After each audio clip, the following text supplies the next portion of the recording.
नीमी मधुरिया, ये रहा जंगल के बाहर का इलाका। तुम्हारी कब से इच्छा थी ना यहाँ आने की, अब जी भर के देख लो इस इलाके को। माँ, ये इलाका तो कितना सुंदर है, यहाँ कितना अच्छा लग रहा है ना।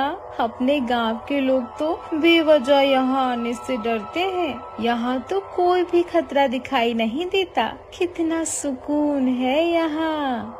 तभी अचानक रिया को वहाँ किसी के कदमों की आहट सुनाई देती है। बच्चों, जल्दी से अपने असली अवतार में आकर झाड़ियों में छुप जाओ और मेरे कहने तक इंसानी अवतार में मत आना। नागिन रिया की तीनों बेटियां तुरंत सांप बन जाती हैं और झाड़ियों में जाकर छुप जाती हैं। इधर कुछ सपेरे लोग रिया के सामने आ जाते हैं। रिया जैसे ही उन सपेरों को देखती है, ये तो सपेरे हैं। रिया जैसे ही सांप बनती है, तभी सपेरे रिया नागिन को देख लेते हैं। साथियों, वो देखो एक इच्छाधारी नागिन, पकड़ लो उसे, भागने ना पाए। ये देखकर रिया नागिन फिर से इंसानी अवतार में आकर वहाँ से भागने लगती है। सारे सपेरे इच्छाधारी नागिन रिया के पीछे भागते हैं। रिया तेजी से भागती जाती है।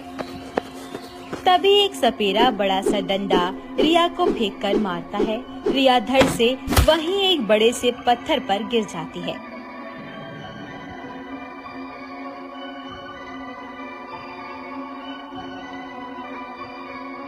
ये क्या किया तुमने? बड़ी मुश्किल से एक इच्छाधारी नागिन मिली थी, इसे जीवित पकड़ना था हमें, इसके बहुत पैसे मिलते हमें। उस्ताद, जब ये इच्छाधारी नागिन इस जंगल में पाई गई है तो जरूर यहाँ और भी सांप और इच्छाधारी नागिन होंगे। हमें रोज इस जंगल में जाकर इच्छाधारी नागिन की खोज में घूमना होगा। सारे सपेरे वहाँ से जाने लगते हैं। उन सपेरों को देखकर रिया की तीनों बेटियां घबरा जाती हैं। उनके जाते ही तीनों झाड़ियों से बाहर आकर इंसानी अवतार में आ जाती हैं और अपनी माँ के पास दौड़ते हुए जाती हैं। माँ, उठिए ना माँ। अरे बाप रे, इतना सारा खून। माँ, उठिए ना प्लीज। माँ, क्या हुआ आपको? माँ, उठिए ना। नीमी बहन, ये माँ उठ क्यों नहीं रही है? उन सपेरों ने माँ को जान से मार दिया, उन्हें मैं जिंदा नहीं छोड़ूंगी।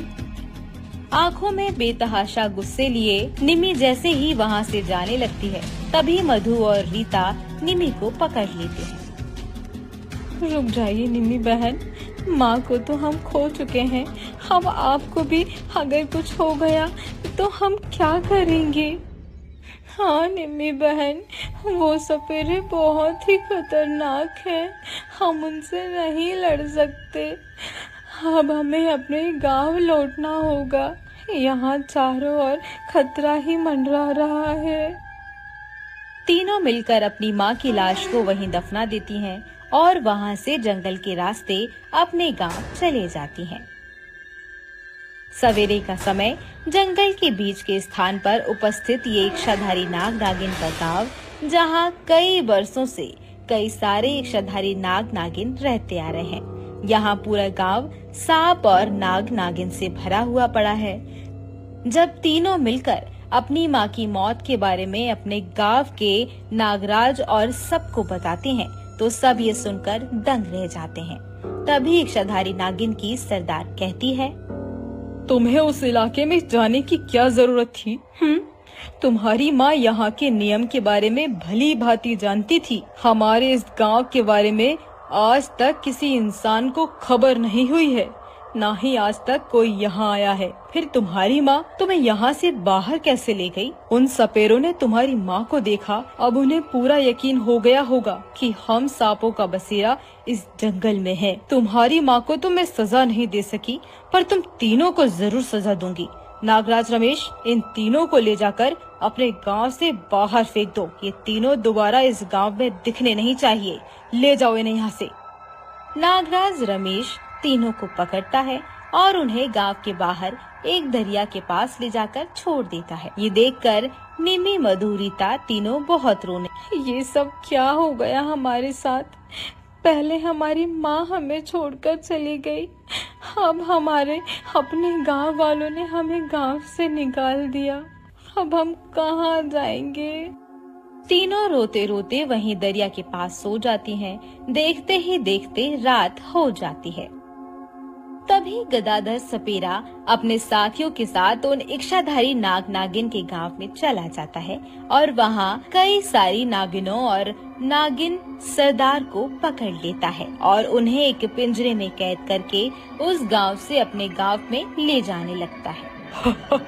देखा साथियों, आखिर हमने पकड़ ही लिया इतने सारे इच्छाधारी नागिन। अब तो हमें मालामाल होने से कोई नहीं रोक सकता।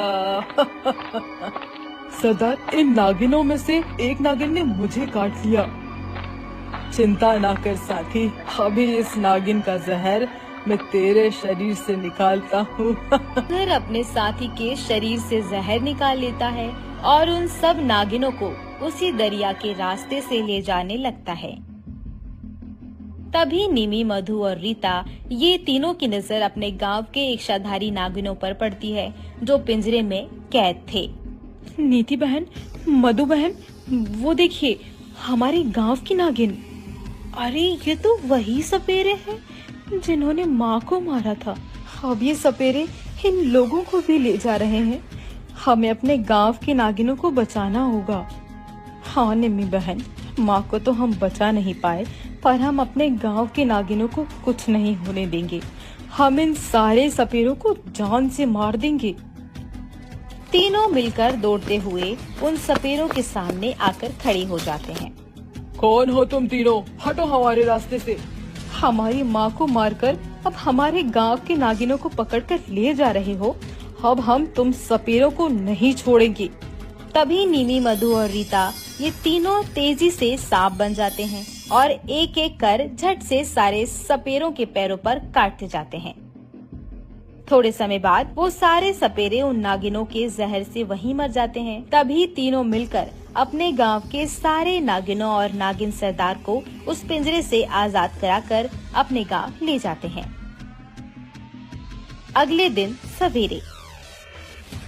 रिया की बेटियों, तुम तीनों ने कल अपनी जान पे खेलकर जो हम सबकी जान बचाई है ना, तुम्हारे इस बहादुरी को हम सलाम करते हैं। हम तुम्हारे सदा आभारी रहेंगे। अब से तुम तीनों हमारे महल में ही रहोगी। नागराज, रमेश, इन तीनों बच्चियों को बड़ी इज्जत के साथ हमारे कमरे में ले जाओ और इनकी अच्छे से देखभाल करो। इन्हें किसी भी चीज की कमी नहीं होनी चाहिए। और बहुत जल्द हम इच्छाधारी नागिन रिया का एक बड़ा सा पुतला अपने इस गांव के बीच के स्थान पर बनवाएंगे ताकि इच्छाधारी नागिन रिया हमेशा हम सब के दिलों में जीवित रहे और इन बच्चों को कभी अपनी माँ की कमी महसूस न हो पाए।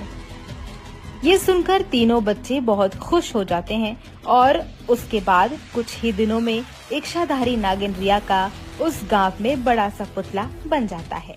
इस तरह की और भी मनोरंजक कहानियाँ देखने के लिए हमारे चैनल को सब्सक्राइब करें और बेल आइकन दबाना ना भूलें।